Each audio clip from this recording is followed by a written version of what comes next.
本当？見えないでしょ？どこにいるのかな？見えないよ。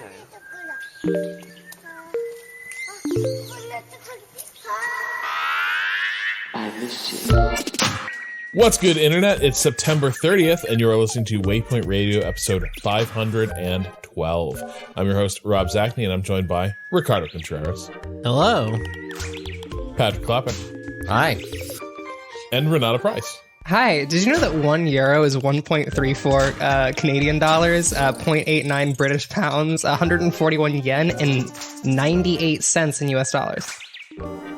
See, this is why they shut down the Currency World amusement park. It was just like you showed up expecting a wild time, and it was just boring factoids like that. People are like, Mom, I want to go home. I want to go back to Small World. So, Patrick, I like to do my Christmas shopping early. Yeah. Write a list, check it twice. Do you actually like to do that? Oh, God, no. How late do you buy your... Yeah. Oh, no, like, routinely, I am there, 3 days before Christmas. Yeah, I was gonna say, Rob is the dad at the mall. Well, gotta buy Mom a gift. What does she like? What does she talk about you with, kids? Well, but this year, I think I figured out what I'm getting everybody. And that is the gift of convenient games you can play anywhere via the Stadia. That's great. Yeah. Well, that actually works out. Just make sure they don't want to play it after January 18th. Also, I mean, you can just have it until January 18th, and you get that money back. You can buy if you buy a Stadia right now, you'll. I don't know if that's true. They locked down the store. They already locked it down. Shit. They locked down the store when.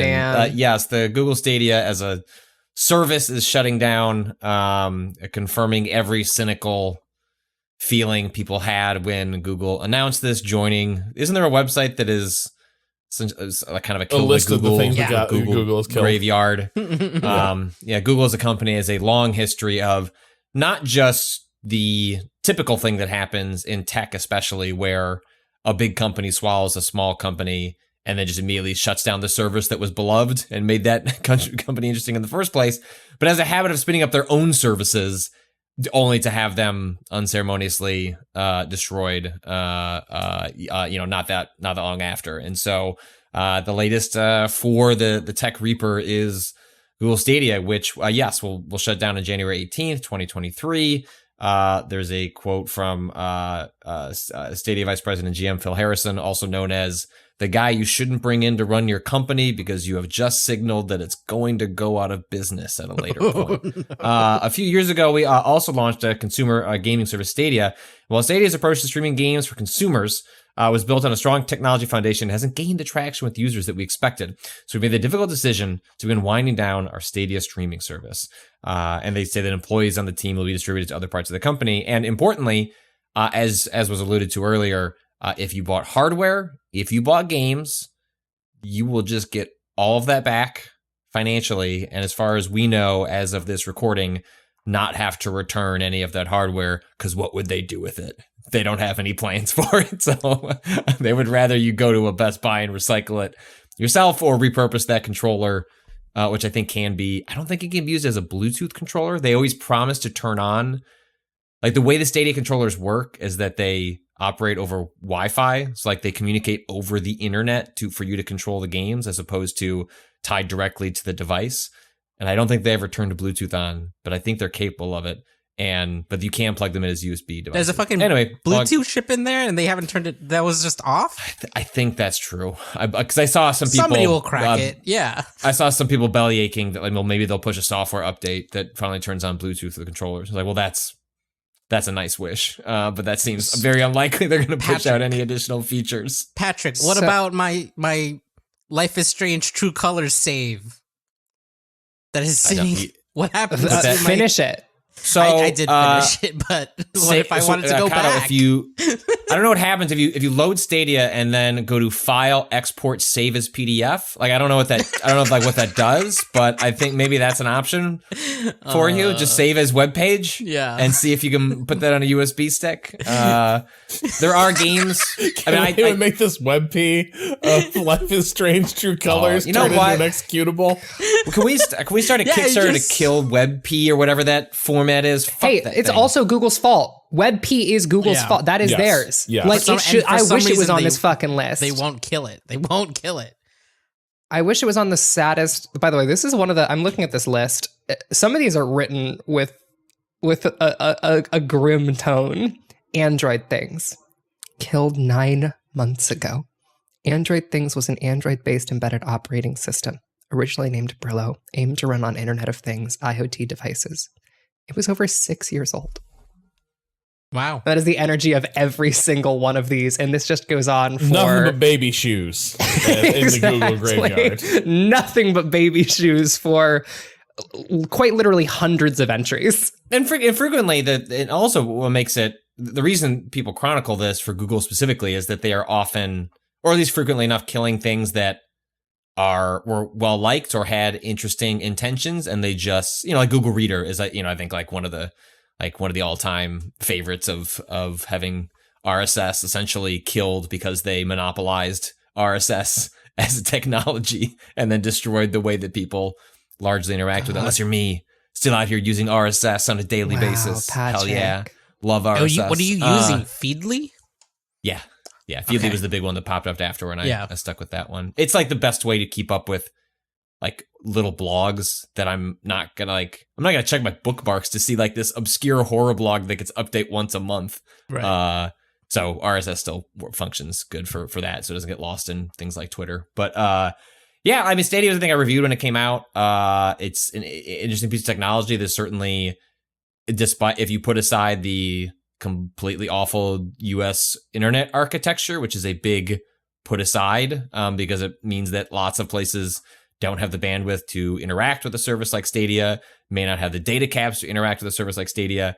But if you, like me, believe that one way or another, like sort of like cloud-based gaming is going to be some sort of important pillar of games going forward, Stadia at least proved that like you could be on Starbucks Wi-Fi and play Mortal Kombat pretty fine, which is like, okay, well, I don't know that I want to do this, but you can do it, and at some point someone will find a interesting use for it, and that interesting use seems to be primarily like Xbox Game Pass and xCloud and things like that, because the other thing that killed Stadia was, do you want to buy the game separately, expensively, on a proprietary service that could get shut down at any time? And like most people said, no. Yeah, I think that's part of the thing is that, I mean, Google admitted that they were winding down Stadia support because they were like, we're just going to give this technology to other people. Because like Right. that is the thing that Stadia will be remembered for. I wrote a news blog about this, but like Stadia will be remembered as being a messy first draft upon which all of its competitors iterated pretty much instantaneously. I mean, Stadia launches in 2019, as does the first beta of Xbox Cloud Streaming, which doesn't get pushed to Xbox Game Pass as part of Game Pass Ultimate until 2020. And like by 2020, Game Pass is in enough of a spot, and that streaming tech, even on Microsoft's end, isn't good enough of a spot that like it just doesn't make sense. And it was just a better, more compelling proposition where, Right. hey, you can stream games you already own. We're just going to let you do that either locally through your machine or remotely.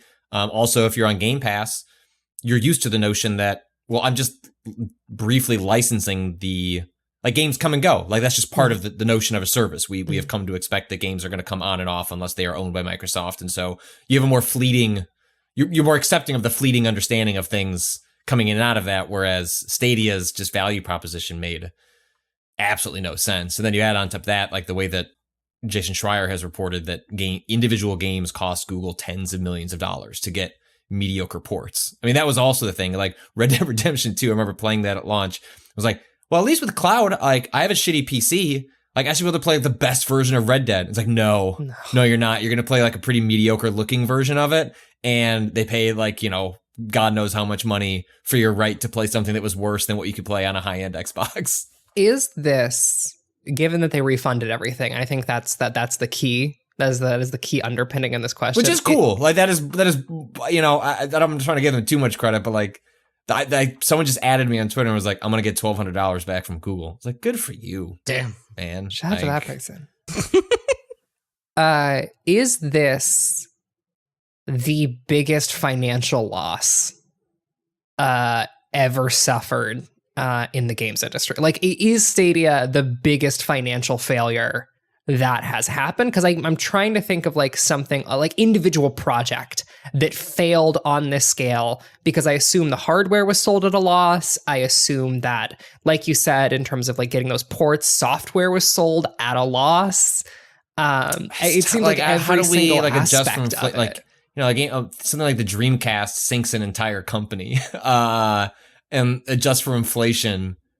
Like, who knows? Well, the thing is, Google, even adjusting for that, Google could so effortlessly throw money at something like this, right? In a way that, like, back then Sega could not dream. You couldn't. That's what I mean. Right. Like, it's not just inflation; it's also the ability to right. Like, where let's say they paid $30 million for Red Dead Redemption 2. Well, Sega never could have done that, even adjusting for inflation, right. And also the financial scale that Google is operating at is just unfathomable. So I'd say you have a good shot. I'd say you like on a pure money, even adjusted for inflation. Right. Like the endeavor here is one of the more. If the goal was to produce a service that made money over time, it's a complete abject failure. If it was like a more modest, like we're gonna make tech that we're gonna license to the video games industry and other industries, that's low latency. Maybe that works out. I don't. That also seems kind of like a face saving measure. Like. The largest, if not most, it's not the most significant, but it is the largest L in video game finance history. Well, they also made such a big deal of it, like because Frank Cifaldi of the games history. I'm getting the organization he works for wrong. They collaborated with Google to put on their original event for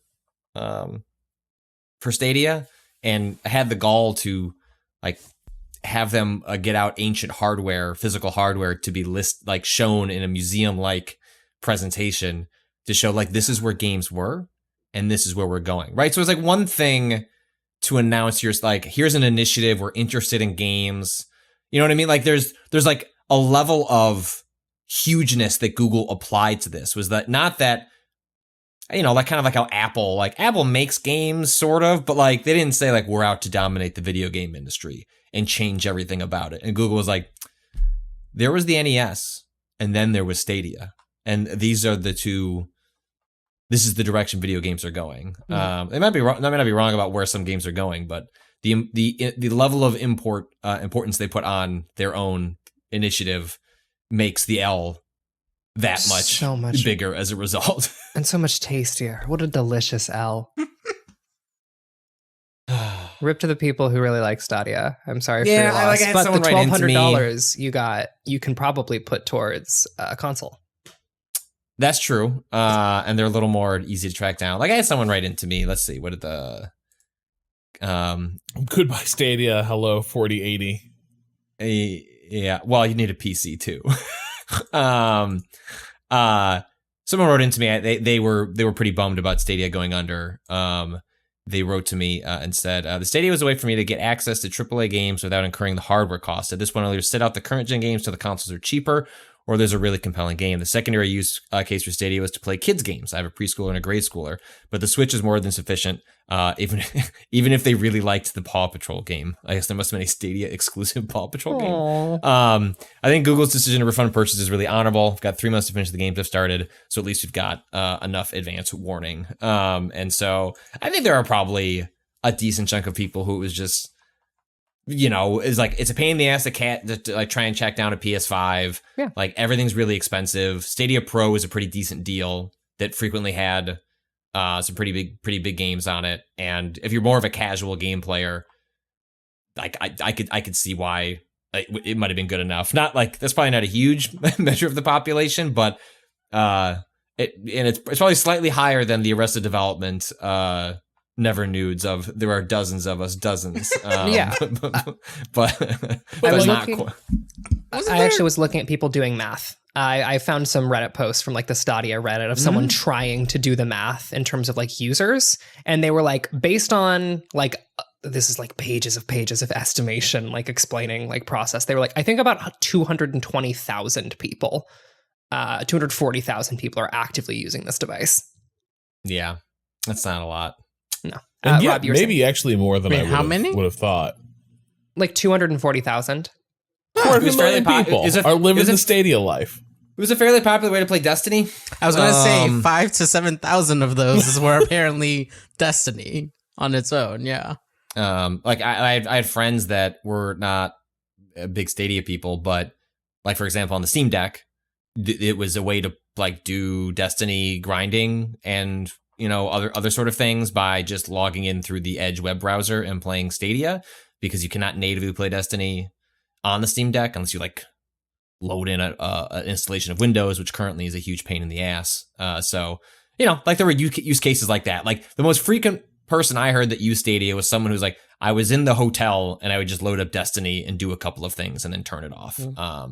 And that's tough to build a business around, and will be made up for by other services that provide it. Well, and that's GeForce Now is a better version of Stadia, and it's on TVs. Anyway. I was just looking that up. Like that is getting built-in like TV app integration, and that I think like the value proposition that something like Stadia can really fill is, okay, you have a nice TV, you don't want to fuss with like setting up a console, etc. How do we make that easy? And Stadia was like sort of first through the door, but still didn't make it easy enough, right? And now you have services like GeForce Now that are like, well, and the games ran not great, especially if you're playing high end games. Like it's amazing, Rob. Like, not that long ago, I was at a buddy's house, and he has a nice downstairs, incredible theater setup, 4K projector. Oh, it rules. And I was like, hey, I want to. NVIDIA like bumped up my press account to like NVIDIA, not Pro, but whatever. It's like you get like the high end gaming machines, but it's still cloud based. You're still getting like an instance of a PC that is streaming back down to you. But we like brought over a setup for we like got that all set up, hardwired it so it was like getting the best possible internet, and had like the GeForce Now like 4K whatever, and we plugged that in and like tried 3 different games. I mean, better than any machine I'm ever going to own, and like could not tell on the latency. Occasionally it would artifact, but it was like holy shit. Like when it works, it works. And that was just leveraging my Steam account. It's like I already had Guardians of the Galaxy. I could just log into that instance of PC and leverage what I already had. And that was one of the things why Stadia never worked out. It's like, well, what if Stadia could have like gone to Stadia X Steam? It's like, hey, your Steam library can suddenly, be streamed. Maybe that would have been interesting, but that would require all the folks who publish on Steam to be okay with that, which is what GeForce ran into. GeForce Now started as, do you want to just stream every game you've got on your computer? And then a bunch of companies were like, that wasn't part of our agreement with you. And then suddenly GeForce had to make individual. Had to slightly ruin their service. Yeah, but kind of. Yeah, which it's still decent library and all. Yes, but it still has most of the things you would want. Right, and also it's like it's sort of a classic. Like I feel like it also was like a lot of publishers shooting themselves in the foot too, where it's like just like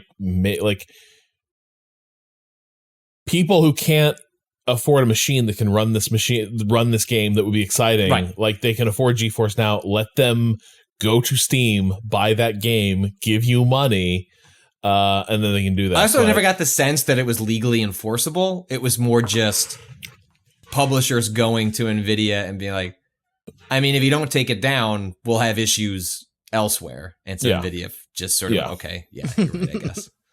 Which sucks. Yeah, but I do think for people who are missing Stadia, like the niche is already basically filled. It will not take long before the Stadia shaped hole in people's hearts is filled. Okay, you know what? I was going to do this toward the end of the show, but it actually just is too perfect a segue. So speaking of gadgets and people having weird relationships with them, Patrick, I just have a note here to please ask you about how things are going with the Sonos speakers. The Sonos speakers are fine. They're probably going to have to come in. It's getting a little cold. They are weatherproof, but probably shouldn't stay out there, through the winter as we head in that direction. You're looking out the window, they appear to be huddling closer and closer to like a drier vent.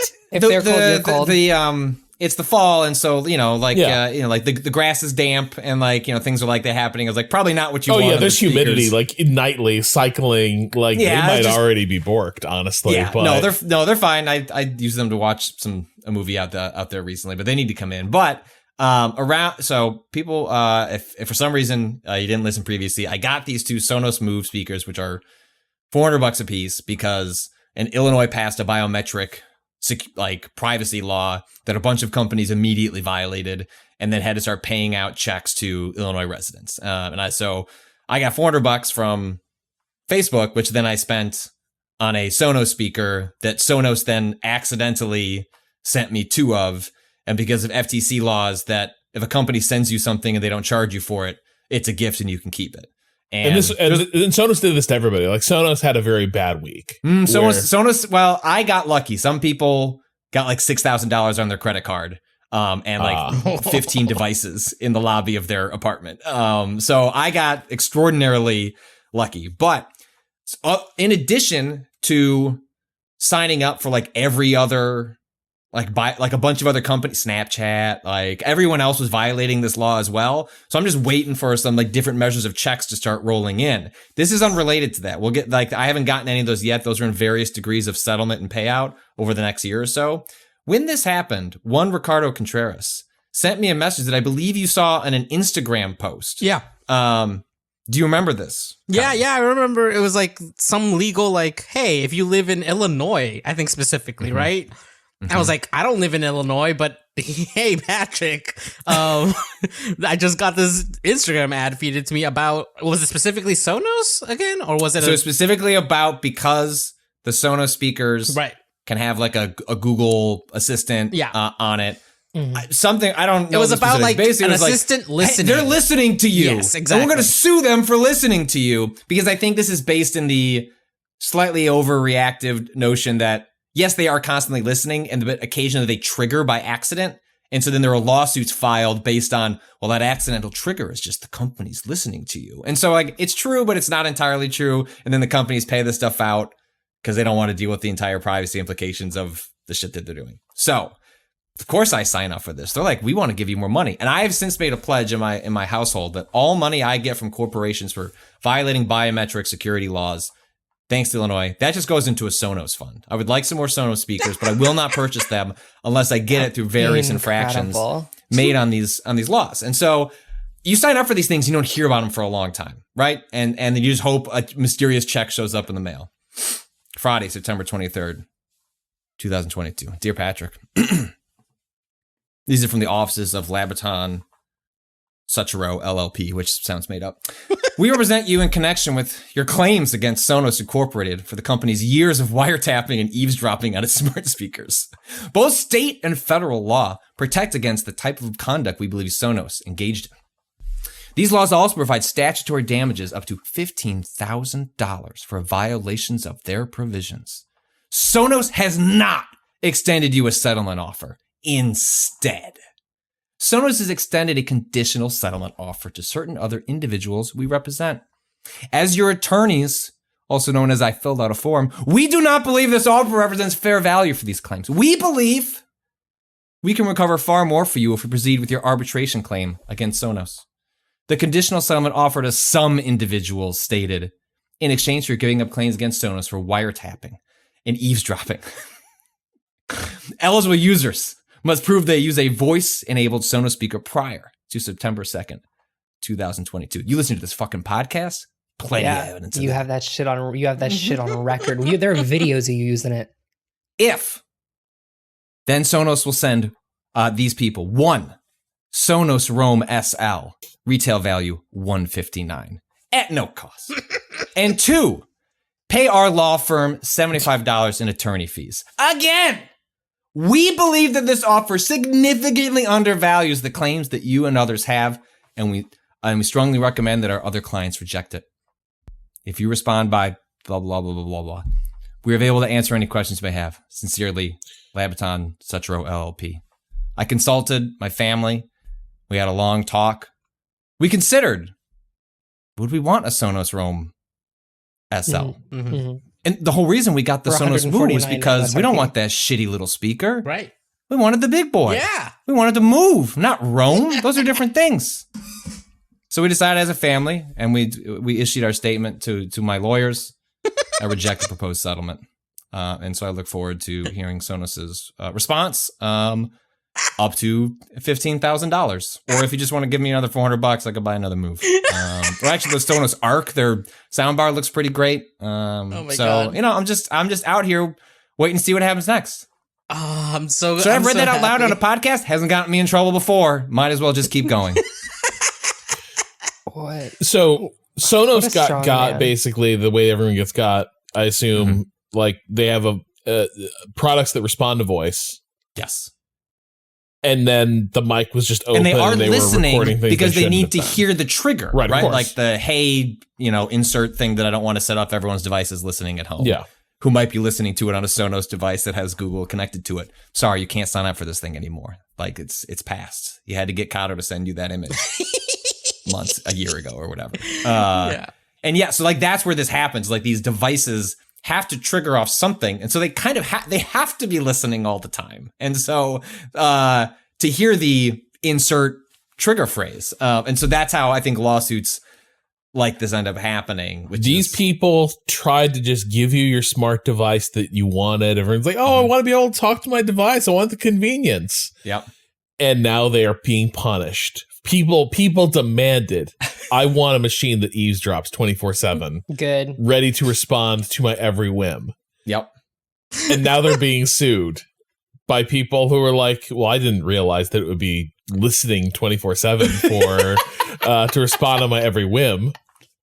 This is before the podcast. We were talking about a game called Foxhole, and I checked out the Steam reviews for the video game Foxhole, and one of the reviews was a story of someone being bullied by an entire server of people into running another one of them over with a truck. And that person was then immediately banned from the game. And voice-activated devices are the technological equivalent of bullying someone into running someone else over with a truck and then getting them banned from the server. Possibly. But if it ends up with the Sonos Arc in my home, I'd settle Sonos. If you want to send me the high-end soundbar, we're good. Drop all claims against you for, as these people put it, wiretapping and eavesdropping on me. That sounds like worth a soundbar. Those are serious charges. And I look forward to hearing what happens from here in 6 months when I get another email that says, "Could we just send you a $30 gift card instead?" I mean, listen, when I wiretap people, I had to give them 2 speakers. Did you see Kimmy though? I did. That was a good movie. They're gonna come for you, Patrick. Look, you know what? I never heard from anyone who worked within Sonos after I, went through my entire saga on the podcast, and I keep waiting for some sort of issue to happen with one of them. I was like, will they even give me customer service? They shouldn't, probably. But so before we take a break, I think there's one other sort of saga of technology gone wrong that we should touch on. Patrick, you and I both have now started our System Shock journeys. Yes. How are you getting on with System Shock? I wish someone had told me I had. Rob, I spent an uncomfortable amount of time figuring out how to look around in that game. You didn't know about the mouse look. Well, I load up twitch.tv/waypoint. And I'm gonna check out this phenomenal stream that Natalie and Rob just did. Like, oh, they're just moving that mouse around, looking at things. I'm like, all right, time for me to load up System Shock, get into it. I'm checking like which, this is one of those games like they don't do this anymore, but like the puzzle difficulty, cyberspace difficulty. I'm like, did they make any changes? With like, I did not go in your direction. I actually put cyberspace down to 1 and left everything else at normal. Probably a good call. And I frankly probably should put the puzzles at 0 because then I'm now just looking up YouTube videos of wires being crossed instead of trying to do it myself.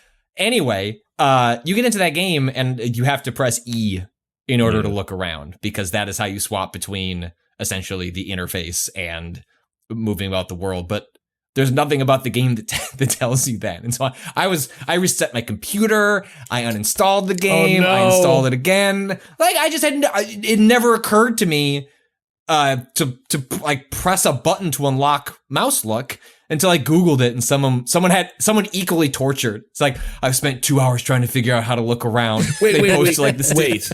Hold on though. Yeah. I feel like the game had pop-ups in the enhanced edition that showed like how this worked when I started playing it. I didn't see any. I feel like somewhere in the interface, like right in the like first room you're in, I feel like little prompts came up and I think it might have told you about the E thing. I will confirm that. I will start System Shock tonight and I will tell you if this is the case. We will take Patrick to court. I might be guilty. I'm not trying to dodge these claims. I just know that the result was. So what's the settlement payment then, Patrick? Yeah. They'll give you some military grade cyber mods. If you just, I gotta go into a coma for 6 months to recover from it. Yeah, nobody needs to know about this. No. I saw the two of you playing and thought I would dive in as well. Like I have no history with System Shock other than like many people like loading up System Shock 2 after playing BioShock and being like, I should see where this came from. Like playing an hour and just never getting back to it. So this is like a really good excuse to actually see what it's all about. That is, you need like an hour to like sink into that game. Like it is, look, I know the games are old, but that took a while for me to sort of start vibing with it. But now I'm into it. Now I'm although I feel like I should turn the voice acting off. I cannot deal with this. The voice acting is different than but here's the problem. The writing is much worse than the voice acting. Like that is but I can read so much faster than the voice acting. No, but you gotta enjoy little radio drama that they're putting on for you.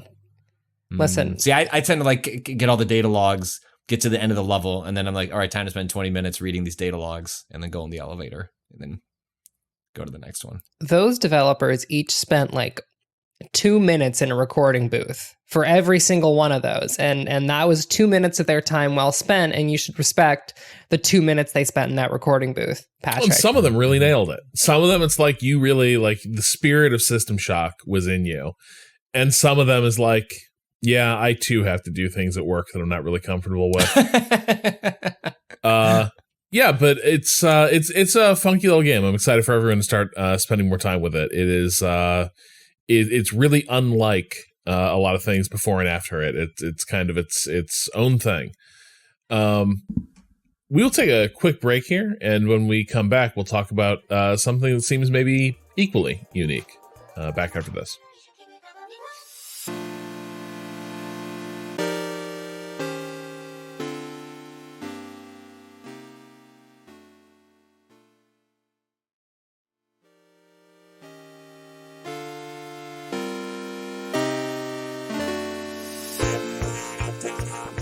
Ren. Hi, Rob. Tell me of Terra Invicta. Rob, Terra Invicta is... You know how Paradox games have a reputation for being extremely dense and maximalist? Yeah. What if you took that as the middle part of the slider? What if you took a Paradox game and was like, that's the middle of the slider?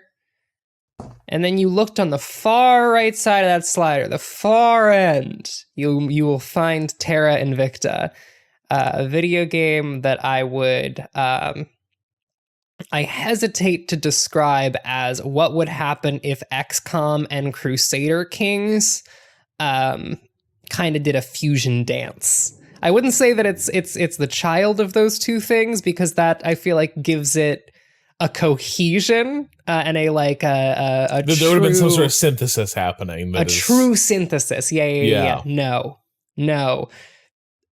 Rob, Terra Invicta is a video game about staving off an alien invasion. I have played it for, I think, 6 hours now. I have not interacted with an alien invader once other than being Well, it sounds like you're winning.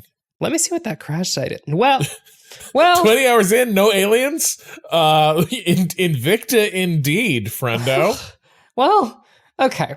So, in Terra Invicta, you play as one of 7 Illuminati-esque organizations, all of whom have a different response and objective surrounding a incumbent alien invasion. So they know aliens are there? Yes. Okay. But the game the people begins. don't? No, the people do. Okay. Everyone knows, because an alien crash lands on Earth, and people are like, they did fucking what? And they go to the UN, and the UN is like, we don't know what to do. And then at the UN, these secret organizations begin revealing themselves. The general organizations are the Academy, who want to befriend the aliens. Their goal is to prove that we are equals to the aliens. We've seen the thing. We remember that guy. I think we've met the Academy. Yeah.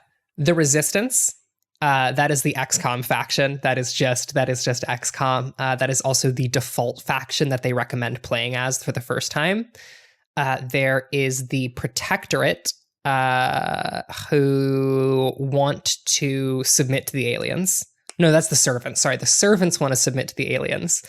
There is Project Exodus, who want to basically be like, fuck Earth, we gotta Flee the solar go. system. That doesn't seem like it's a good play. The second they show up, you're like, we gotta get the fuck out of here immediately. So there's that group. And then there is Humanity First, who are extremely fashy. I don't think the game is thinking too hard about what it means to have a fashy organization in this setting, and who would actually be a part of that organization and who would be considered human. I don't think the game is really thinking as hard as it needs to about invoking that imagery. And then I think I'm trying to remember what the last one is. There is one called The Protector, and I don't remember what their whole thing is. I'll be honest, I don't remember that faction. The Steam page. It says the Protectorate advocates negotiated surrender as the only means to avoid annihilation. It sounds like a different flavor of the Servant. Yeah, the Servant is worship the aliens and believe they will solve the troubles of the world. Oh, okay. No, I can sort of see that. It's Right. like, oh, well, it turns out God wasn't real, but these aliens might be. Yeah, aliens are God. Aliens are God versus yeah. The extremely sick thing about this game is you start as the Resistance. In the first few months of this game, everyone was like, let's go the Academy. The Academy was the strongest faction in the world by a significant margin. Any country you go to, you look at their population, you look at public sentiment, and it's like 30%. 30% of people are like, I think we should be friends with the aliens. And it's like, oh yeah, half your country's undecided, but there's 30% who want to be friends. That's a significant share of public opinion. Wow. People loved E.T. People loved E.T. all across the world. And I'm over there being like, I'm going to do a PR campaign over in Egypt to convince everyone that we don't need to be fashy about the aliens, but we cannot fuck with them. And so this happens. Everything's going great for the Academy. They are leading science. They are pushing things forward. And then a scientific breakthrough happens where humans get the ability to be able to scan and see the outer reaches of the solar system, where it is immediately, so now they can see what the aliens are up to. Where it is immediately revealed that there is an obvious military base just right behind a moon. And then at this point, and this is part of why I think this game is legitimately sick, the Academy's public perception fucking craters. All of their holdings become up for grabs. They lose all support in most countries. It is a complete sea change. Basically, the game does the work of creating a factional superpower and then pulling the legs out from underneath them and being like, guess what, fuckers? There's a power vacuum to deal with now. And it makes this incredible scramble where all of these factions, which were previously just fighting for scraps, are now taking huge swaths of territory away from the former academy. And it is really cool. And you are doing all of this by managing the week-to-week objectives of a handful of counselors. The game starts you with... Quick question. Yes. Is this like Paradox style, like continuous time, or is it like it moves, like there's a, like time is sliced up into turns effectively? It is continuous time, but you make decisions with a turn structure. Okay. You make certain decisions with a turn structure. Effectively, for the first part of the game, before the new normal sets in, which is another fun thing the game does. For every week, you get to give each of your counselors. You begin with 4. You begin with 2, and you can get up to 6 of your own counselors and then turn 2 enemies. But you give them each an objective. So, for example, I can be like, I want this activist to go to Egypt and do a PR campaign for the resistance, and try and build public sentiment in Egypt around our cause, right? That is her goal for this month. I'm going to send this politician to Nigeria, a country that we have control over, or that we have like a foothold in. And because the country is getting unstable, we need to quell an insurgency to make sure that the country doesn't collapse and we lose our foothold there and the economic benefits we get from being in control of Nigeria, right? Quick question. Yes. Is it like a real world map of like all the countries are there, yes, or do they like break it into regions where it's like once you get past like major countries in the world that are like recognized as like great like industrial and scientific powers, do you get to like regional, like you often see in sci-fi games, right? Where it's like there's China and then there's Pacific Rim. So no, it is doing a pretty okay job of making sure you are dealing with actual countries, and like it's not going to be like it's not going to tell that means someone there's a lot of potential places you'd send like representatives around. Like that is a UN bureaucracy simulator you got running. Yes, there. it is. Oh shit. Oh boy is it. And so there's a lot of countries you can fuck with. Each country has a set number of control points, and control points are what you actually like. That's what you're really aiming for, because control points get you resources. So for example, if you control the US mass media, are you literally directing what research is being done in the United States? No, you're not literally directing what research is being done in the United States. But if you control the US mass media, you can change what people are interested in and are thinking about, and that'll get you the research. And so basically you get to have these control points and set the priorities of what those control points are going to dedicate their resources to. Is this control point going to focus on education? Is this control point going to focus on welfare? Is this control point going to focus on its space program, its military? And there's like, I believe 12 or so things you can have each control point focus on, which makes up the policies of a given country, is the balancing act between all of these things. And so you gain research points from countries, you gain money from countries, and you gain influence. Those are the 3 main currencies. And then there's the 2 secondary currencies of ops, which is your ability to do military effect on countries. So can you quash a rebellion? Can you command troops effectively? And then there is boost, which is a mechanic I haven't touched yet, because Terra Invicta is not a game entirely about playing on Earth. It has all of these systems for modeling politics, all of these systems for modeling what actors are doing on planet Earth where countries are and have influence. And then, eventually, after 10 years of playing that game, you go into fucking space and fight have space to... war. You have to fight space war. And boy, when I say you have to fight space war, I mean you have to fight space war. Rob, let me send you a screenshot of Terra Invicta from its Steam page where you can see that you are looking at the damage report on an individual vessel with individual parts of its hull being visible and like clearly able to take damage from other parts. It is borderline incomprehensible in its scale. I have never seen a game like it. So and it works mostly. Like it works. Your question, Rob? That's kind of my question. Does it all add up to something like fun? The sort of militarized Model UN you're playing. Does it add up to a compelling strategy game in itself while you're still not even dealing with space war? Yes, it does. Because let me tell you how I took control of the United States government. The US government and China are the two hardest countries to gain a foothold in the entire game because they have massive economies that are extremely difficult to take control over. I started as the resistance, which begins with a foothold in South Korea. South Korea has a pretty strong economy, and so you begin with one control point in South Korea. I bumped it up to 2.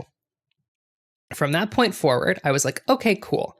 What are countries that are going to be useful but not too hard to get a foothold in, because I think that the other factions will not be paying enough attention to them.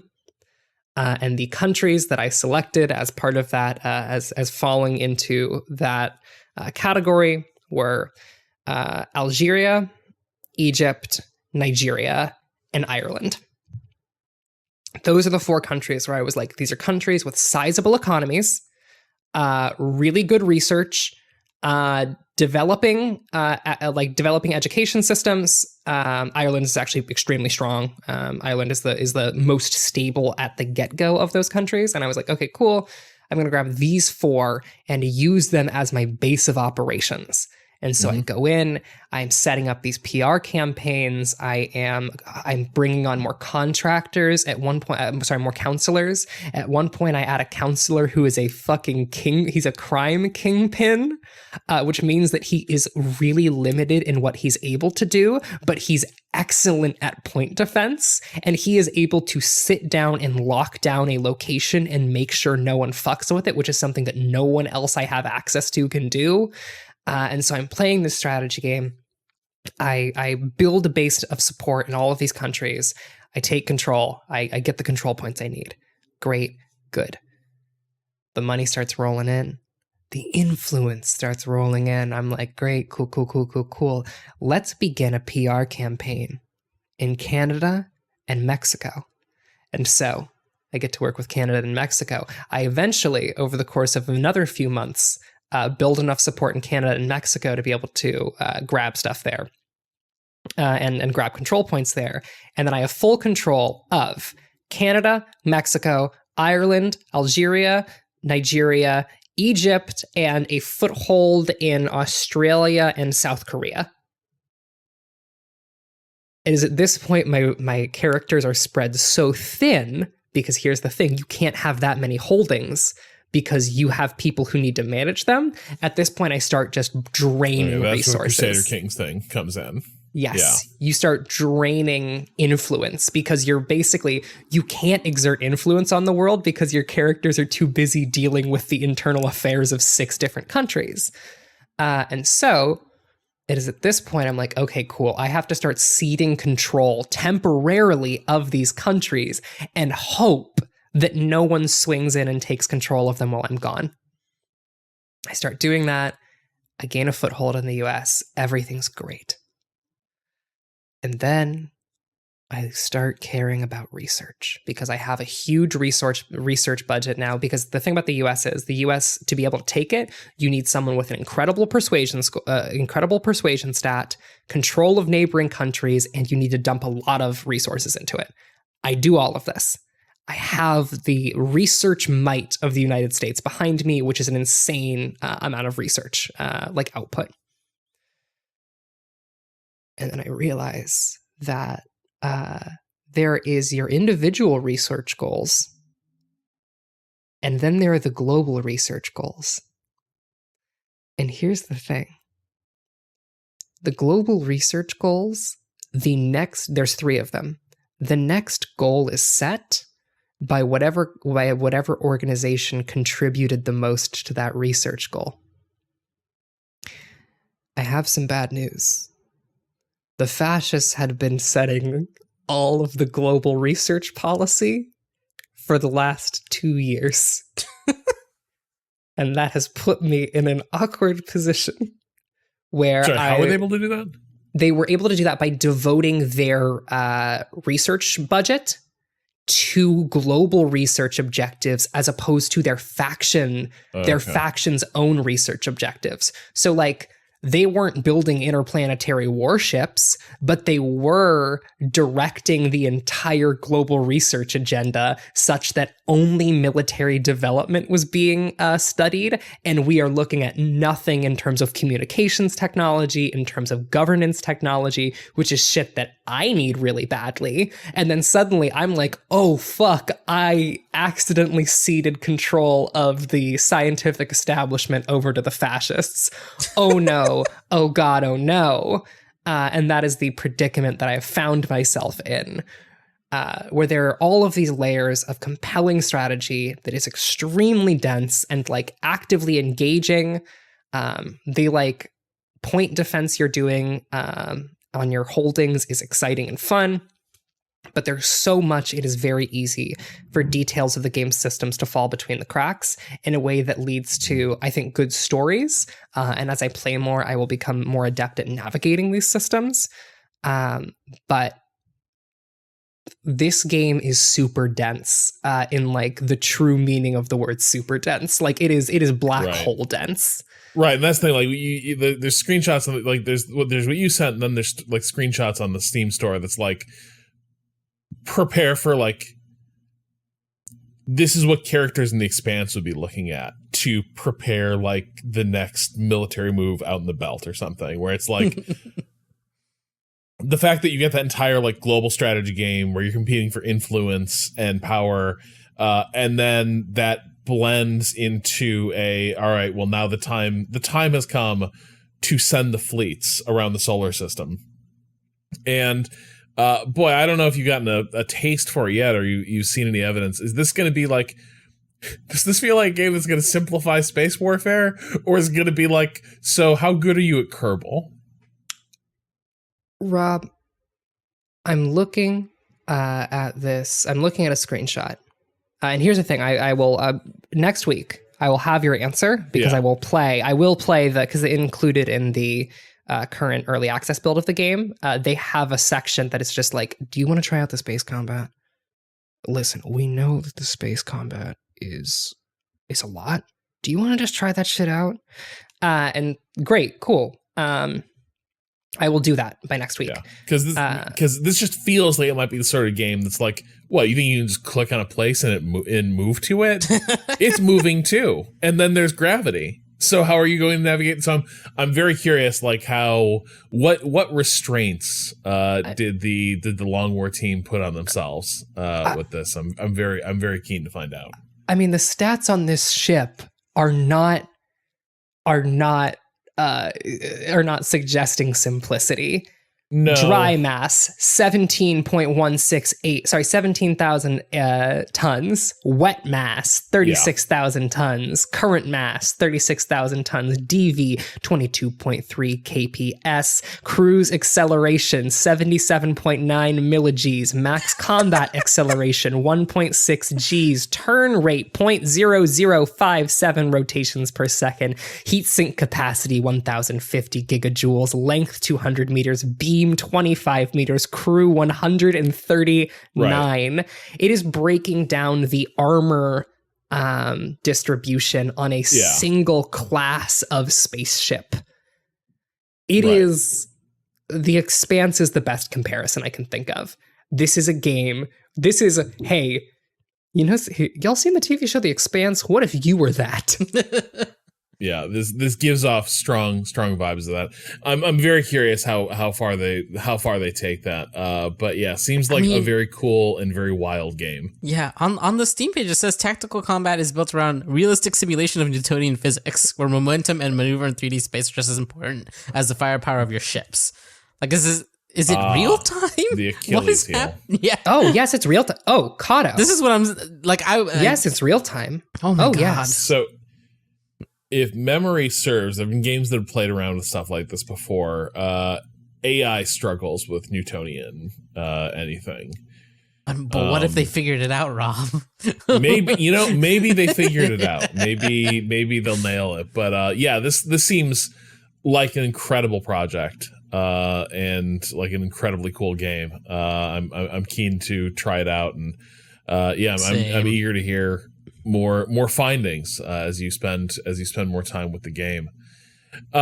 Patrick, you've sunk a lot of time into Rollerdrome. So this was a game that looked awesome. I saw some broadly people started having lukewarm reactions to it. I'm curious where you ended up having put a lot more time into it. Well, I sort of about halfway through this month started looking back at the games. I keep an ongoing note of the games I've played throughout the year, or that I put real time into, so that when you get to the end of the year, I kind of have a sense of that. I've been doing that for almost 10 years, so it's kind of neat to look back at the stuff that you've played. And all of a sudden, I had this concerning feeling that I was stacking up a bunch of games that I quite liked that I'd played for 2 or 3 hours and never quite finished. And if I get too far behind looking at, all right, Bayonetta 3 is coming out at the end of October. The new Mario and Rabbids is coming out at the end of October. Even though 2022 had a lot of big games pushed back into 2023, I just saw the rest of my year slipping away on some of these games. And so I was trying to make a concerted effort before October caught up to me to go back to some of these. And one of them was Rollerdrome, which is a sort of Tony Hawk with guns from Roll 7, the developers of what's the skateboarding game? It's now coming off the tip of my lips. Ollie. They made 2 of those, both excellent games that didn't quite click with me, but are the kind of thing that you look at and go, these are exceptionally well made. The people that want this are going to be really happy. And Rollerdrome was a little more my speed, which you're kind of playing a Tony Hawk sort of, you're in a dome. What's the 80s or 70s? The James Gunn movie? Yeah. What's that? Movie? Fuck. I just talked about that. Come on. We both know what it means. Yeah, we you all know what it is. Yeah. Mm-hmm. Okay. We could just sit here awkwardly until it comes to us. But that movie, it's essentially turn that into a game. And where you're connecting combos. Rollerball. See, the problem is I kept wanting to go Rollerdrome. It wasn't just called. I know. I think Rollerdrome threw us off because it was so close. It was it's got to be something else. Battledrome. Battleskate.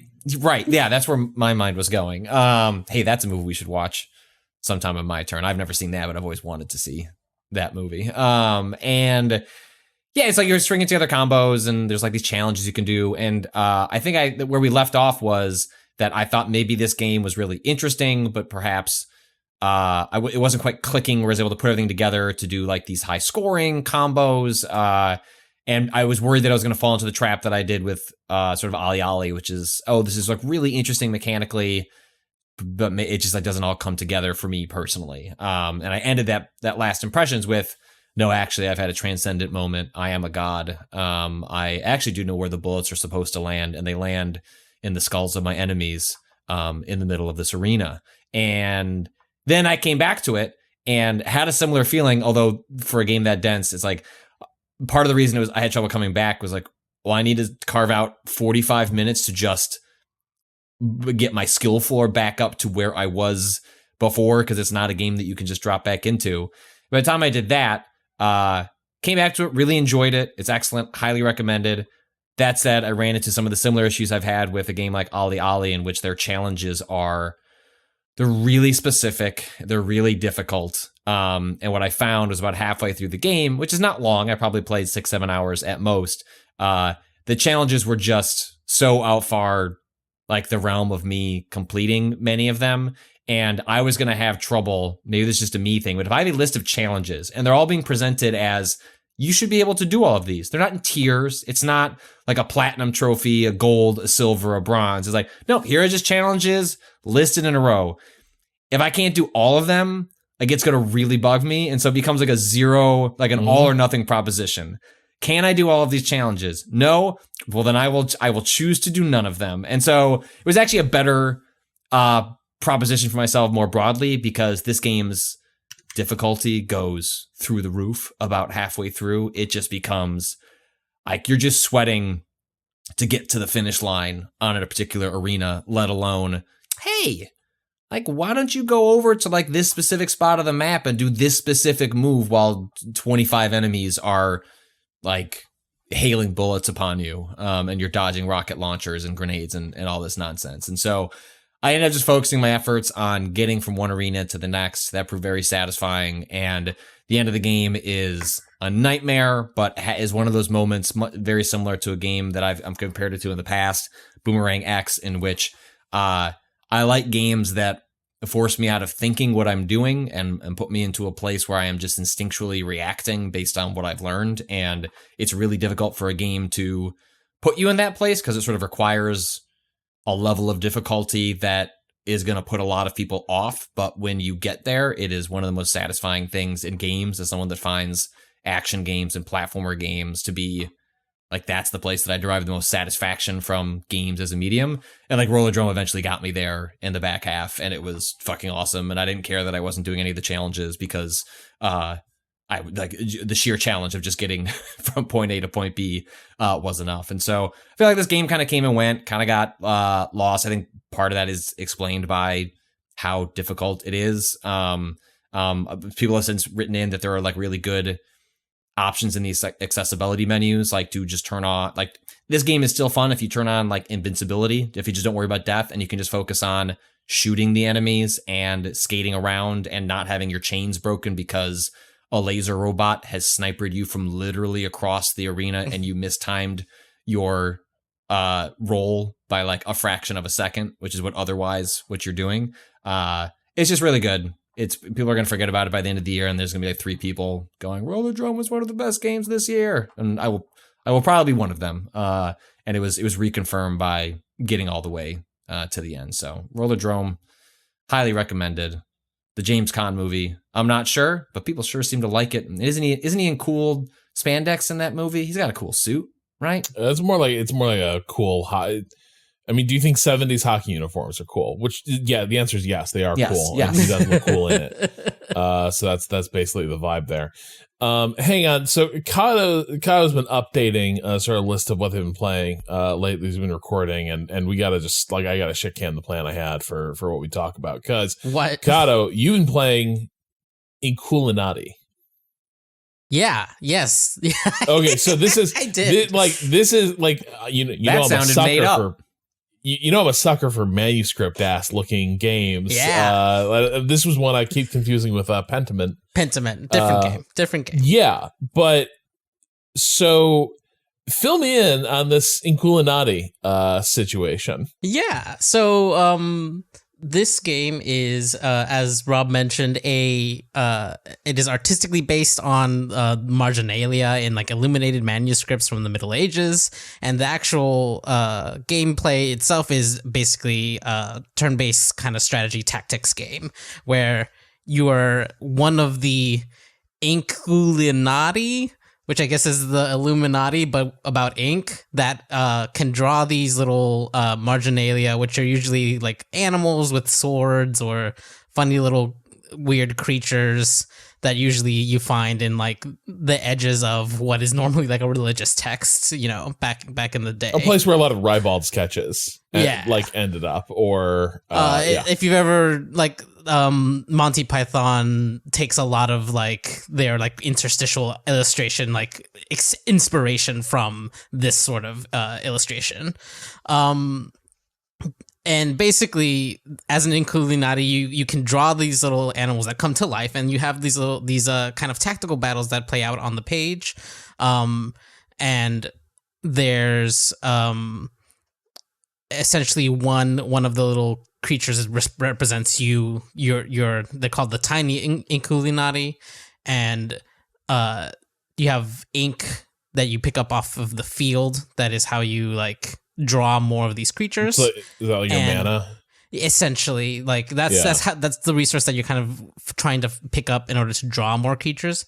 But on the flip side, because this is kind of the way the reason that marginalia existed is kind of as a diversion for for scribes who had been copying religious texts like for hours and hours. Right. And they would make a fun little drawing just because it's fun. It might not even be related at all to what the text They of the didn't work have is. Slack back then. Yeah, exactly. This was their memes. This was their like, look at this funny picture of a snail that like has a horn. What if a like, satyr was pissing on a priest's foot or something? Exactly. Yeah. Exactly that. And so boredom is a mechanic here where if you draw the same thing too many times, it costs more and more ink to draw it each time. Incredible. So yeah, they've kind of made this whole thing of like, this is, you're trying to just kind of like do this for fun. And like, so you want to draw, you want to basically. Oh, this is one of the Steam Next Fest games. This is one of the codes Okay. Yes, all yes. right. Yes. All right, this looked really cool. I like this when this scrolled through my inbox. I'm glad that someone tried it because even just aesthetically, I was like, I don't even know if this game's gonna be any good, but yeah, this looks good as shit. No, it's neat. I mean, I thought at first I was like, a lot of the earlier stuff, a lot of the like kind of more basic battles look like they're basically taking place on one plane, and like. I would imagine it's just like a back and forward like plane that has like, let's say about 20 slots where a creature could be. And then you just have to move them forward and backwards. And it seemed like that doesn't have a lot of space to kind of expand just at first glance. But what's interesting is that you have these kind of superpowers called hand actions where coming in over the page, because all this is taking place like on a piece of paper, on a book, on a manuscript. You see the hand of the person who's actually drawing come in and like do something. Usually you can like move characters around. You can do like an attack where you like try to smudge them out with your finger. And it's like an orbital strike. Yeah, it's very silly and fun. Just like, oh, I can positionally it becomes very more complex than you would expect because when you do the hand action, which is push, which the enemy can also do, the character moves until there's a free space. So if you have a line of characters all blocked into one, and then it goes all the way to the edge of the page, and they pick your first character and just toss them back, they won't stop until they run off the edge of the page and fall to their death. Like they just fall off the page completely and die. So now you have to make sure there's like correct spacing. You don't want to like it becomes much more complex when you have to consider at any point if I'm too close to my enemy, they can throw one of my characters off the page if I've positioned myself poorly, right? Like they add wrinkles to make it more interesting, even though it's only a 2D plane. And then eventually there are some later levels that as I started to get in a little deeper where you start to get different like vertical levels, but what's interesting is that essentially there's like dogs, rabbits, foxes, various animals, and each of those types of animals have kind of different abilities. A thing in this game is like there will be bishops, there will be like clergy. They're usually cats. They're wearing little bishop hats, and if you attack them, you are marked a heretic, and then anyone on the opposite team does more damage to you. But if you're a dog, you can pray and get a halo to take away that heresy. If you're a fox, you can never become heretical. If you're a rabbit, you're fucked. Someone else has to help you. The rabbits instead they like kind of lean into the hereticalness, and they will long range fart into the face of an enemy and cause them to lose accuracy. It doesn't feel like a great match for what a rabbit does, but okay. It's just what they do, I guess. I mean, it definitely feels like it's one of those things where somebody saw one of those like, when they like stick the like horn in their butt and like go boop. Have you ever seen those? That happens a lot. That tends to happen a lot in like, that's one of the funnier ones that gets shared more often. It's like some animal like playing a horn from their butt. Well, I guess the hare is a creature of mischief. Yes. And like so it tracks that it would be a taunt, whereas like not a chemical weapon deployment the way a skunk would imply. Had a skunk encounter the other night. It was very, very near thing.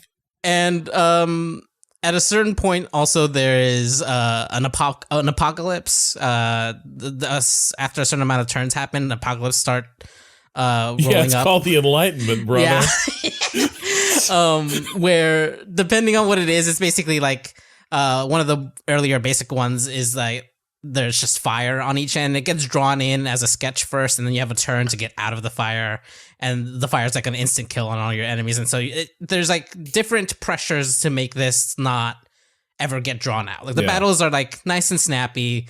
And it's just really funny. Like it's a really kind of silly, exactly the like Monty Python Holy Grail like sense of humor to it, honestly. And like a surprisingly like intricate like placement like situation like where I'm like better than it needed to be given the strength of this conceit, it sounds like. Yes, the conceit itself is just like funny and like it didn't have to like go this hard at the tactics, and then it actually is like, oh, okay, I have to like really consider these things, like because more than once I've accidentally placed a creature and just totally lost them to the enemy, pushing them full all the way off the page. Yeah, I mean, that's awesome. And then like I'm through like one map essentially. They set up it. They're very short essentially, but like you get your like roguelike nodes map, you know, and there's like a very light story of like your master who looks like a weird Yoda with fins. Who's teaching you the ropes of being an Inkulinati dies, and then you have to defeat death in order to get him back.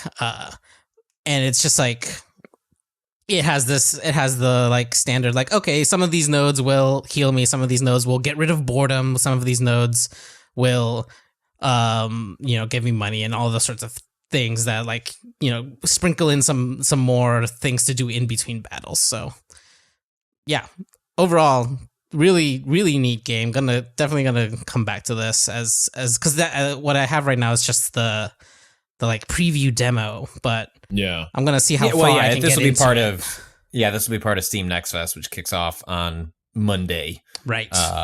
And we're actually this will be one of the games that we stream next Wednesday. Cado and I had a lot of fun downloading a bunch of random demos and setting ourselves like a 15-minute timer. This is how we turn Patrick into a tradcath.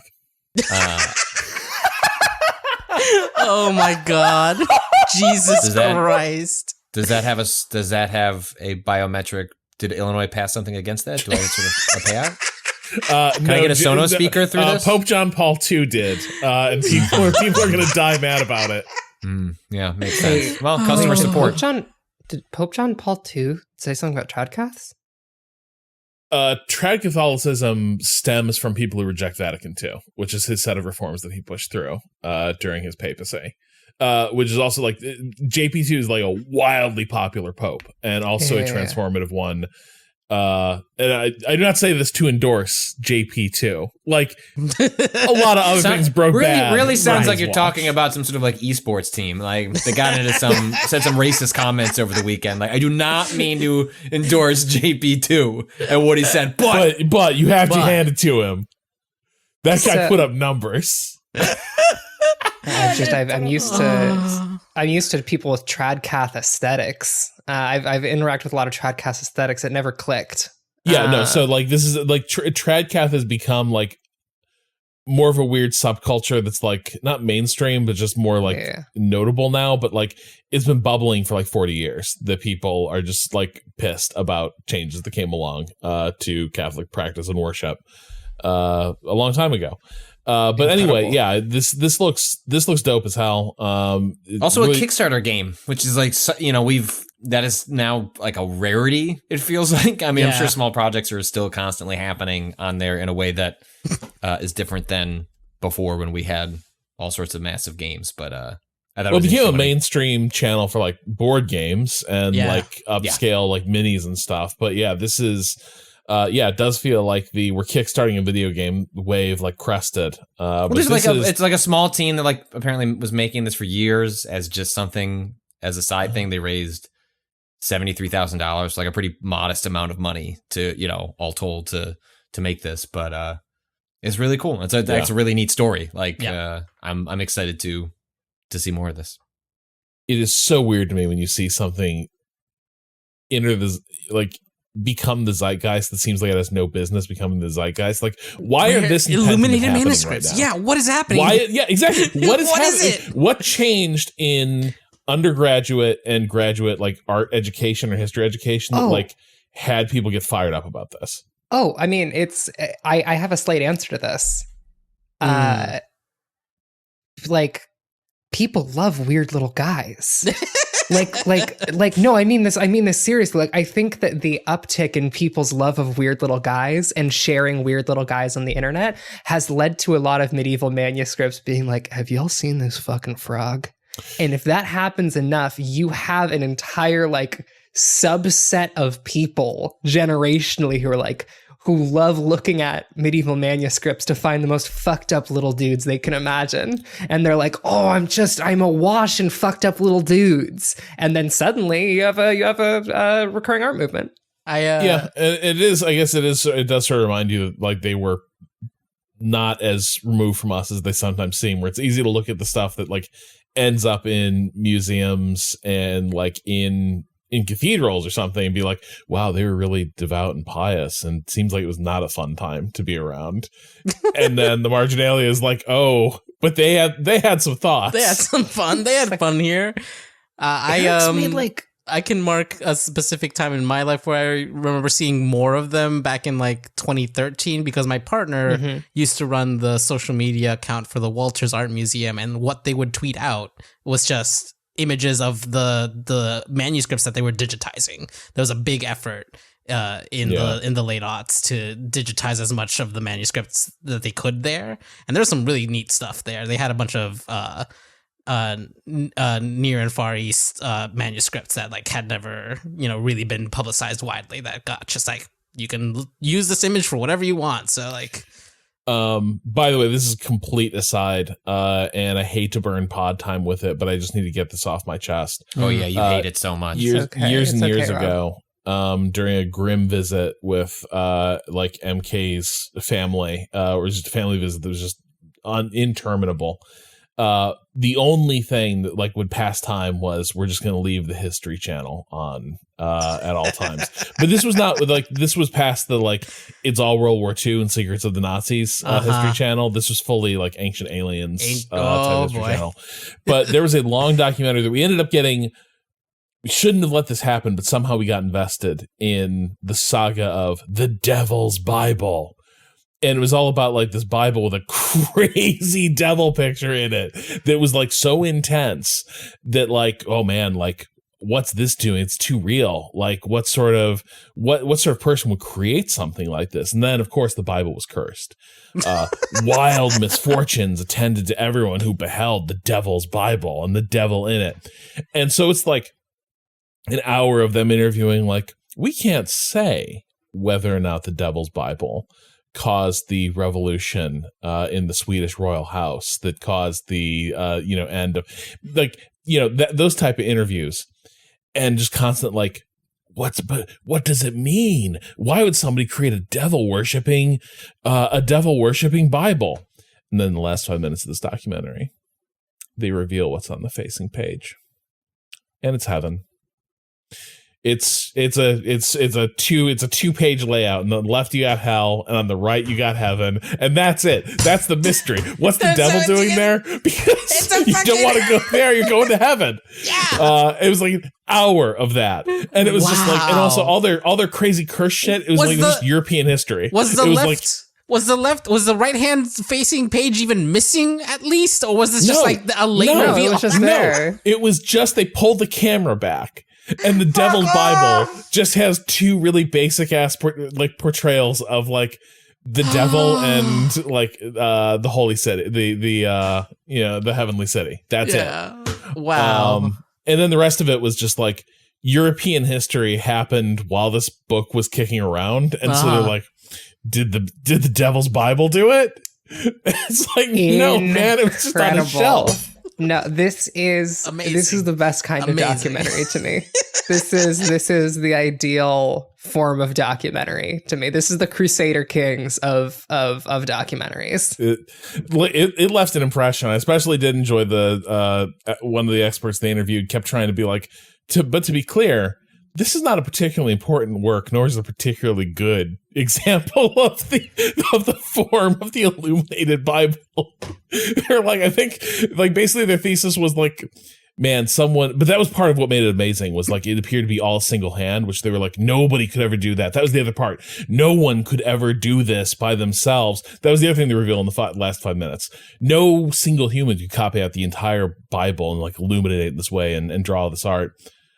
Unless he were something like a monk with lots of time on his hands. Yeah, like, yes, they could. They did it all the fucking time. It would have taken like 30 years of working 8 hours a day on this thing to generate this Bible. Who could have done such a thing in the Middle Ages? So anyway, still mad. Gonna die mad about it. Before we get to the question bucket, anything y'all brought some games that we haven't hit yet? Anything people are burning to at least shout out before we dive into the bucket? Nah, I'll wait for mine for Monday. All right. I'll just say if there is a game called Desta added to the Netflix app that you should check out. I'll go into it more on Monday, but we are now entering an era in which Netflix is publishing games that aren't available on other platforms that are good, but you have to open the Netflix app to download it and play it. And that's weird. Like the regular iOS app? Yeah. Yeah. Do you pay for it? No, it comes with your sub. So you like log into Netflix, then I forget exactly how the mechanics of it work. I googled this, and there was a Steam page, and I was like, oh, I guess you got early access because it says like it's not out yet. But it's like fully out out on Netflix. Oh, just on Netflix. And then, yeah. Netflix. I was gonna ping you later to be like, this looks neat. I'd actually like to check it out, but I guess I'll just pull out my fucking Netflix. It is. Yeah. We'll get into the roguelike dodgeball game on Hell yeah. Monday. Bell writes in with a banger of a question. Hi, Waypoint crew. In the interest of more video game related questions in the question bucket, I've been thinking a lot lately about the question, what's the worst video game you finished?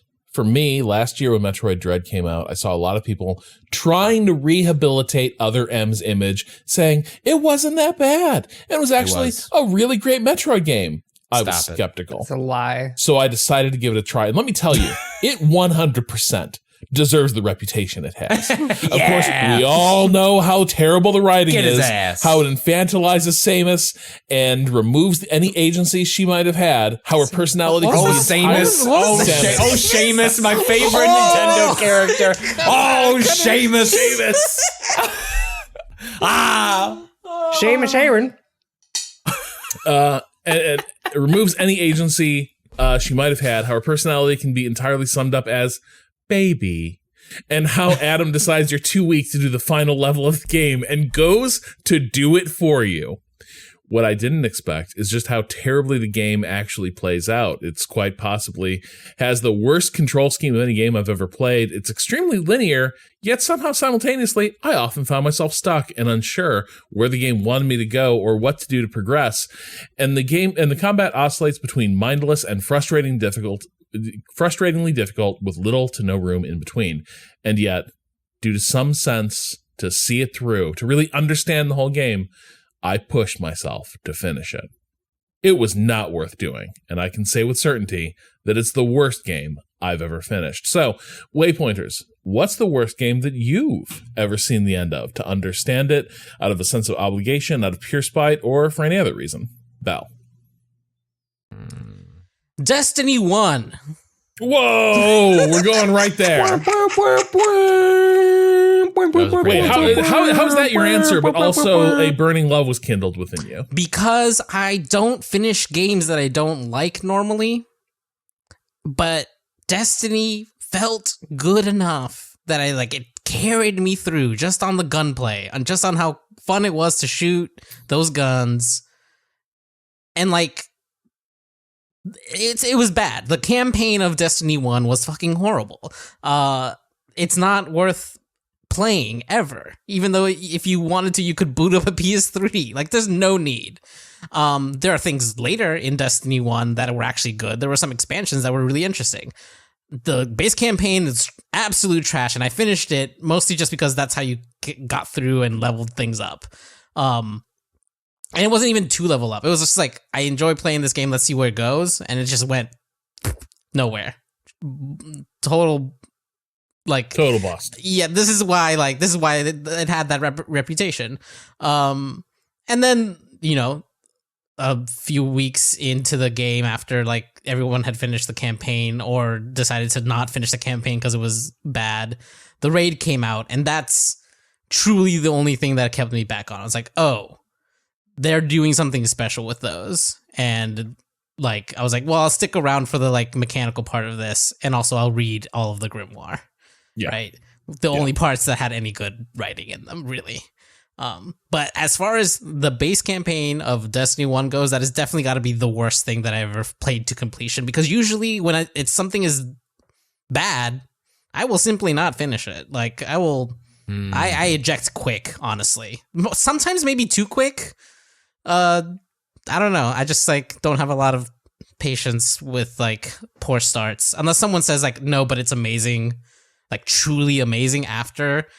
I might stick with something like that, but it has to be on recommendation, and usually that means I trust the person and I agree with their taste enough that it ends up being good. But yeah, much younger Patrick has really good answers for this, for whatever NES, Super Nintendo games that I got stuck with that I didn't want to play anymore. I don't know what those, nothing comes immediately to mind. I'm sure there are when I went through the introduction to JRPG phase where I would just literally just go back to the family video. Cool. What's the next one? What's another 50 hours? I got it. Let's go. And so I played a lot of bad JRPGs when I was that age. As when I'm older, Duke Nukem Forever is probably pretty up there. That's a pretty shitty game that I played all the way to completion because I had to know. That was just out of obligation for having enjoyed Duke Nukem 3D so much as a kid. It was I just got to know, what did they spend their time building? And it was not, well, it wasn't good, but I still defeated that big enemy at the end of the football stadium, and you kick him in the eye at the end. You say you finished those JRPGs as a kid? A lot of them. Probably not all of them, but a lot of them. Because that's the other thing. So much of it would be based on, can I return it and then my save still be there? Right. Maybe. And I would give that one chance. And if somebody erased it, then it's I'm not going to start Tecmo's Secret of the 7 Stars for the second time. That was a bad game. I don't need to do that to myself again. This is a hard question for me. I don't finish games I like. Yeah. Yeah. That's the thing. I have 2 answers. Probably the worst experience that I've recent memories of was I was paid pretty well by GamePro in its dying days to review the shit out of a Lego MMO that they made. And there just wasn't there was no reason for this thing to exist. It was not fun the way the Lego games generally are. It was kind of trying to ape that, but it's still a fundamentally it's MMO. You walk up to things, you just sort of press attack and things go, and eventually they explode into little Lego blocks, and that's it. It could have been any action RPG type game, but with Lego playset themed zones, and then little collectibles that the idea was like you can find little blueprints of Lego, models that are out there in the world that you can assemble. And like it's one of those games where within about like 20 minutes, you know what's going on here. Like, like you're like, unless there's some major like curveballs coming, I know what the rest of this game is going to be, and it's going to be incredibly monotonous because just within these 20 minutes, like the experience is completely flat. And then I just had to like keep playing it and like see all the zones and like get more of those collectibles. And it was grim. It was like because I think the other part of it was a game that was so desperate to like it was a very unctuous game is the way I would put it. It was like, are we having fun? It's Lego. We love Legos. We're in Pirate Cove now. Lego Pirate Cove.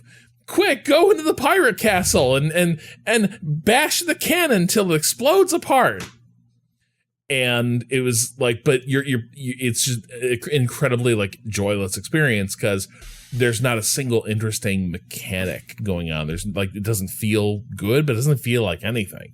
I'm looking through like different message board threads where people have had this exact same discussion, and a really good one, Beyond Two Souls, the David Cage game that got him sued for legitimate reasons. That game is fucking trash, but it's so weird, and I'm always compelled. Like, don't play David Cage games, but you put one in front of me, I'm going to see it from start to finish because I have to. Because they are so, like, I cannot take my eyes. It's a car wreck. And I have to see the car wreck. Like, I have to see it from start to finish. And so Beyond Two Souls is probably the one that tested me the most on that. But that had, who was the other actor in that? Yes, that was like, it was like Elliot Page and Willem Dafoe, right? Yeah. Yes. And I had to see Dafoe like from start to finish. Okay. Along these lines of like, if you put I won't play them, but I'll put it if you put it in front of me, right? I haven't played many bad games to completion, but I have watched a lot of Let's Plays of bad games to completion. And I think that, oh God, I'm trying to remember the worst one I watched. There is a Wii JRPG, the name of which is slipping my mind, that I watched like a 90-part Let's Play of that was just fucking miserable the entire time. Was the person having fun? Vaguely. I mean, it was a group of people. So when I say I watch Let's Play, I mean specifically like the something awful style of Let's Play where you have like 3 or 4, like between 2 and 3 commentators over a single player game. Okay, that makes a little more sense that you could muddle through it, because if it was just you're not having a good time and this one person's not having a good time, then you're transitioning into a pseudo podcast territory of just like, it's just people talking while they're playing a game. Right, and which is enjoyable. It's fun. Yeah. But yeah, I have seen other people hit credits on a lot of trash. That RPG that I cannot remember the name of stands out. I mean, I've seen Daikatana. Pretty sure I beat that. Rob, did you do that one out of obligation for Romero? No, I didn't. No, you couldn't do it. Pretty sure I did that one. I did. I talked about this when we were talking about Grand Tactician Civil War, but I did play through the full campaign of American Civil War, which was a disastrous, like basically, trying to make a grand strategy game in the style of what would become Total War, but trying to do that in like 1995. Complete disaster, but I bought it on the strength of the preview, and was like, it'll be what's good about every type of war game and strategy game ever made, all rolled into one. This can't possibly miss. And yeah, that was a rude awakening where like there the obligation was, this is my game for the summer. This is my birthday game. It's got to be good. Let's go. Yeah. And that's what I mean by there are countless games that I just cannot remember from like that era in my life that I did that, like, okay, this is the game I rented for the weekend. It sucks. Time to play it for 30 hours. Yeah. I just can't remember. My parents were very strict on the amount of time And so rentals were always like a double-edged sword of like, well, I'm only really going to have like 3 hours or whatever.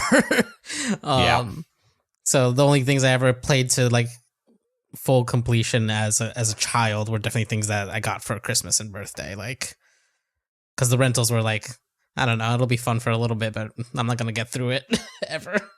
Yeah.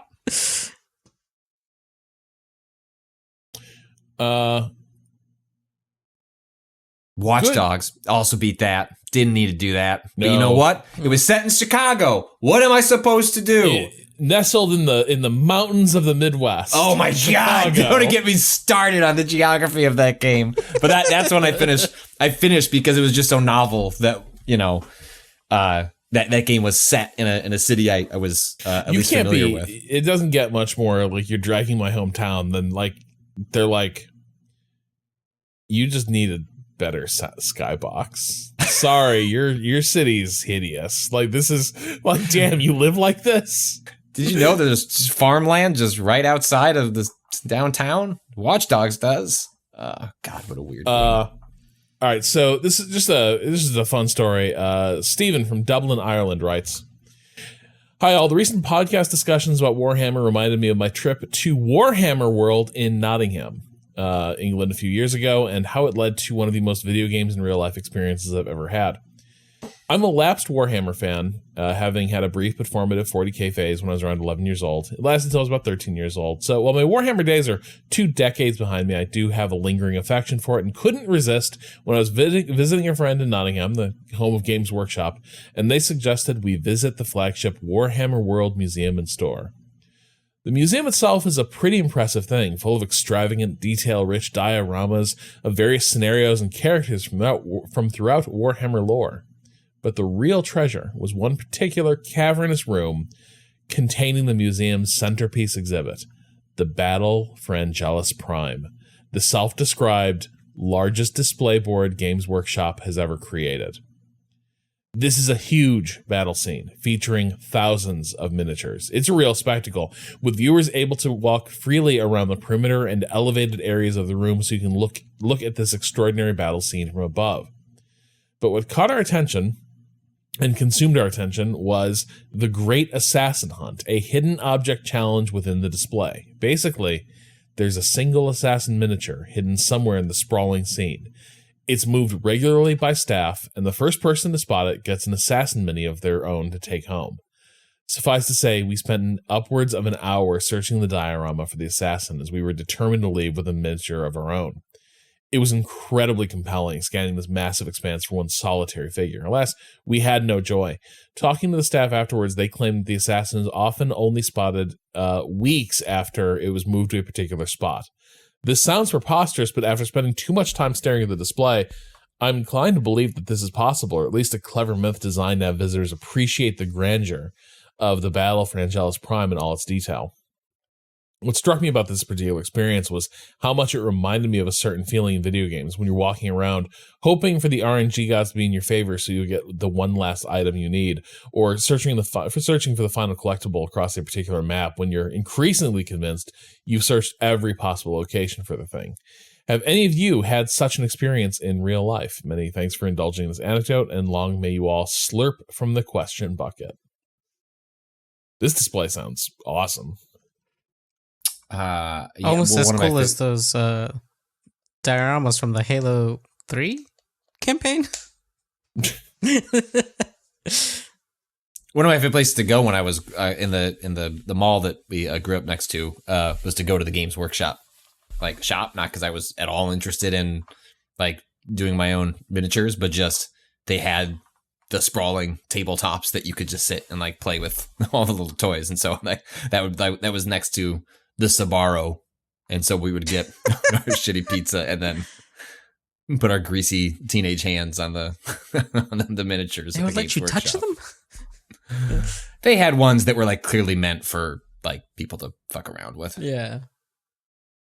I once spent a long day hunting for a very particular classical Greek to English lexicon. And let me tell you, those are hard to find, but once I did, that was a magical moment. Like at a place or like on the internet? Where are you searching for this lexicon? In Chicago. So I was going to different bookstores trying to dig this thing up. And yeah, like that was surely this place will have it. They've got a good classics department. No, they don't have it. I basically searched like every bookstore near like the University of Chicago campus, etc.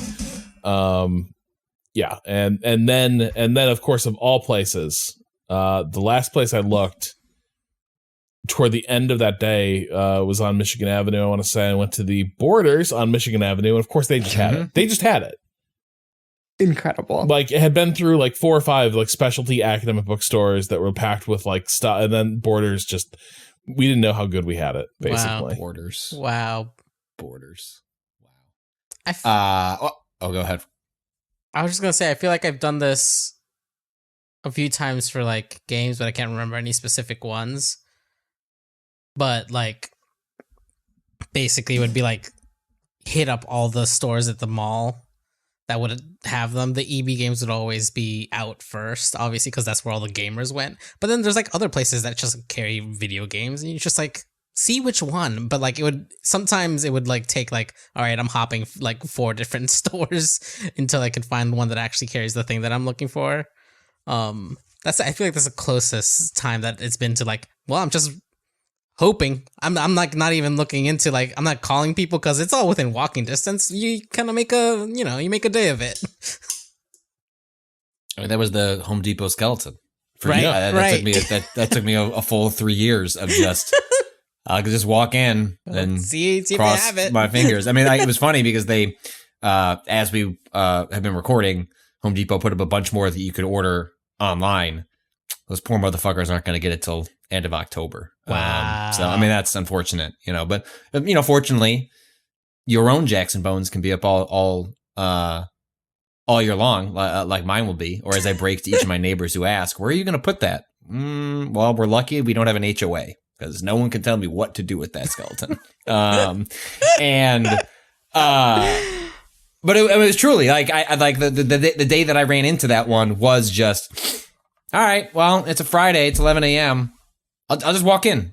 And then I think part of what's funny is like when you are presented with the RNG and it drops for you, what do? Yeah. You're like, oh shit, I didn't clear out the car to put all these pieces in here. So that's the closest for me. And I like Rob, mine was fulfilled. The loot dropped in my favor at some point. Patrick. Yeah. Order a second one. Then you order a regular size one. Nativity scene done. I've already purchased Christmas skeleton nativity scene. Confession. I am now. Let me look up the exact group. There's a bunch of them. It doesn't matter. I am now part of a Facebook group that is exclusively for 12-foot skeleton owners. Incredible. You are stronger than any person I've ever met. In a certain area, or is this like across the states? There's you go if you search it, it's like you can get. I think you can get regional. This is more just thousands of people. You're in the Illuminati. And what's delightful about it is like I've wanted to buy more stuff like to set up a scene or whatever, and I just needed. There's just too much Halloween shit to buy, and like I couldn't settle on anything. I was like, I'm gonna join this group, and then get some ideas. And actually, while you were talking about a strategy game, I ordered $120 worth of stuff on for the yard, so it paid off. I cannot justify getting another big one. And actually, what I would want is smaller ones. And so my hope is towards the end of October, like just buying a skeleton that like can be articulated in a bunch of directions. Like the price starts at $50. Like it's not cheap, but those go on sale like crazy at the end of the month, where like they just want to get rid of these things. So I'm hoping that I can, especially given that it's going to be an all year round thing, I'm hoping I can scoop up a bunch of fun Halloween stuff when people are offloading it to expand the one that I did really want to get was $220. I could not justify it, but it was 2 skeletons who are transporting a casket full of other skeletons. And I was like, oh, that would be good. I would like that. And you're really going to leave this up all year? The current plan is this actually was discussed in front of a bunch of neighbors as I was working it out myself, was that, you know, it went up in September, so I can cruise to the end of October. Thanksgiving, you know, a clear holiday theme that I can work on there. December, clear holiday theme I can work on. And then the question is, you know, do I move the skeleton for January, February, or you just, I don't know, like Valentine's Day, like St. Patrick's Day, like it comes pretty quickly on your ability to dress them up. And that's partially what I need the group for, is I want to know people actually link to, here are things that fit, here's how we attached it. And so like that's part of what I got, was somebody linked to a bulb that I don't have it in front of me. I'll send it after we finish recording, but it's like this very specific bulb that you can just tie with pretty easily to like this one bone on it, and it creates this like flame look in its chest that looks fucking cool as hell. So people link exactly like, here's what to buy, here's how I did it, and so I'm just stealing all their ideas. Like, how do you buy a Christmas hat that's big enough for your skeleton? Well, you buy it here. So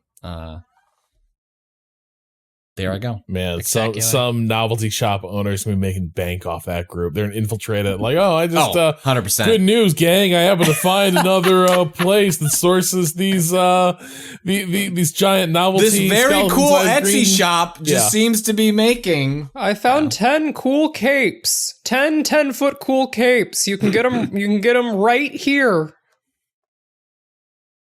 All right, I think we will. We can call it a wrap on that episode of Waypoint Radio. If you want more from Waypoint, you can follow us on Twitter at Waypoint, Facebook and YouTube, Waypoint Vice. You know, if you can follow me on Twitter at Rob Zachney. Ricardo, where can people follow you? At @A_Cado_appears. Patrick. At Patrick Klepek. And we have picked the new episode of My Turn. Cado 1. Escape from New York, also won. So we'll be recording that and we'll be publishing sometime in the next week or two. Maybe we all won. That's how I like to put it. I haven't seen that movie since I was a kid, so I don't remember anything about it. I technically watched it once, but I think I was too drunk. I don't remember anything. Wait. Was I also there? Yes. Yes. No. I wasn't too drunk. I was making sure that Cado was too drunk. I was making sure that I was there for when Cado watched it. Yes. Okay. Yep. Do not remember any of it. So this is really. Then you're set. You're perfectly set up exactly. for a rewatch. It's gonna be great. Ideal. I'm excited. You also check out what we've published on Waypoint. Where can we follow Ren? Oh, I was already moving on to the. Her article. Wow. Ren, where can people find you, and where can people read your article about Terra Invicta? You can follow me on Twitter at RennerRaven, and I guess you can find my writing at waypoint.zone if you want to. If people want to find what I do, you can do so at waypoint.zone. And why wouldn't you? You can find articles about Terra Invicta. Maybe, and then you can keep abreast of that as Ren does the recon that you'll need to understand what's going on in that game. I looked up the space combat during this podcast, and you do have to send individual, like, could you turn 30 degrees to the left and then boost up? We're going to slingshot you. We're going to gravity assist Yes. my fleet. Fuck Amazing. off. Yes. It's yes. incredible. Yes. Do we know who pays for Waypoint.zone? Does Vice pay for that? Is that a Vice URL? Because in my brain, how slender a thread we all hang by. in my mind, Austin Walker is paying for this URL. Speaking of slender threads, thanks to Waypoint Plus, we've been continuing our streaming adventures. Obviously, we've been Natalie and I have been playing some System Shock, and when you listen to this podcast, we might be streaming more System Shock as you are listening to this. Cado and I had another You know what? I'm going to say it was triumphant. We had another triumphant motorsports It was stream. another first place finish. The character we controlled most directly did not thrive as much as the character. His form was at a point. Yeah, that dude one sucks. point. Fuck No, that he little. sucks. It's fine. Yeah, it's not our fuck fault. That guy. We didn't forget to. No, what happened to earlier. him was not our fault. You can check the tape, and I think you'll find it was definitely not our fault. Mm-hmm. And yeah, soon we'll be streaming about Escape from New York. But this week, Waypoint Plus listeners also get access to a very cool episode of Manhunting. Austin, Dia, Alex, and myself really dug into Collateral, and Austin and Dia like really tag teamed one of the weirdest details in Collateral and figured out some just wild character development work that is done basically via set decoration in that game, in that movie. So be sure to check that out. That sounds good. If you just want more Waypoint, you can go to waypointplus.com and subscribe. Not only do you get access to our premium feed, but you're also helping support Waypoint and everything else we do here. If you just want to show support, if you just want to show your Waypoint style, you can go to waypointgeneralstore.com and buy some of our fine Waypoint merch. Mugs, posters, pint glasses. We got everything you could possibly need.